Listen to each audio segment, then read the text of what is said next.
توے سے متعلق بہترین ٹپس۔ توے پر جمی ہوئی کالک اور خوراک کے وہ ذرات جو توے جل کر چپک جاتے ہیں، ان کو صاف کرنا بہت مشکل ہوتا ہے، جس کی وجہ سے روٹی بھی اچھی نہیں بنتی اور توے کے ساتھ چپکی بھی رہتی ہے۔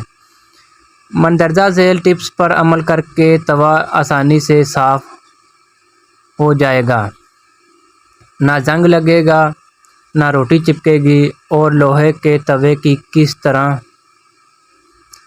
صفائی؟ سب سے پہلے توے کو اچھی طرح گرم کر لیں۔ جب اچھی طرح سے گرم ہو جائے تو اسٹیل بول، کوچی یا پھر چمچ کی مدد سے توے جو سائڈ سے جہاں کالک جمی ہوئی ہو رگڑیں، چونکہ تو ہم اہم نہیں اچھی طرح گرم کیا گیا، اس لیے یہ جمی ہوئی کالک آسانی سے اتر جائے گی۔ اور اگر توا ٹھنڈا ہو جائے تو دوبارہ گرم کریں، جتنا توا گرم ہوگا اتنا آسانی ہوگی۔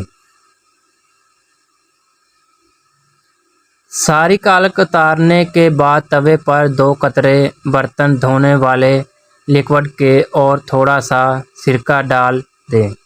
اس کے بعد توے کو خشک کر کے تھوڑا سرسوں کا تیل لگا دیں۔ ایسا کرنے سے توے کو زنگ بھی نہیں لگے گا اور روٹی بھی نہیں چپکے گی۔ اس کے علاوہ لوہے کے توے کو ہر دفعہ صابن سے دھونے کی ضرورت نہیں ہوتی، بس گرم پانی سے دھو لیں اور ٹشو سے صاف کر لیں۔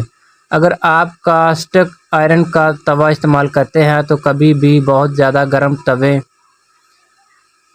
اگر آپ اپنے عام توے کو نان اسٹک کے توے میں بدلنا چاہتے ہیں تو آلو یا پیاز کے ایک ٹکڑے کو پہلے ہلکے گرم تیل میں ڈبوئیں اور پھر اس پر نمک اور سرسوں کا تیل لگا۔ نان اسٹک کے توے کی صفائی۔ چونکہ نان اسٹک کے توے پر رگڑنے سے اس کی کوٹنگ اترنے کا خطرہ ہوتا ہے، تو اس کی صفائی کے لیے آپ یہ طریقہ استعمال کریں۔ نان اسٹک کے توے کو صاف کرنے کے لیے لیموں پر نمک لگا کر توے پر رگڑیں اور 10 منٹ کے لیے چھوڑ دیں۔ اس کے بعد دوبارہ ملیں۔ گرم پانی سے